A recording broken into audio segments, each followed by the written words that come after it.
Wannan take cewa likita please me yasa idan mutum ya ɗan fara bacci sai ya firgita? Menene dalili please? To irin wannan abin shi ake kira da hypnic jack ko kuma hypnagogic jack. Yana faruwa ne a daidai lokacin da bacci ya fara ɗaukan mutum ko kuma a lokacin da mutum ya kusa farkawa daga bacci. Irin wannan abin yana kasancewa mataki-mataki inda wasu suke ji kamar jikinsu ne ko kuma wani ɓangare a jikinsu yake ɗan rirriƙewa. Wasu kuma yakan iya yin yawa da har suna iya firgita su farka daga bacci.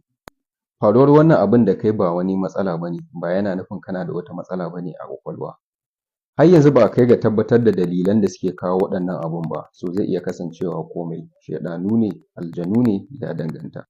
Amma wasu suna tunani gajiya da rashin bacci sukan iya kawo shi, ko kuma mutum ya kasance yana cikin hali na damuwa ko na fargaba duk suna iya kawo wannan abun.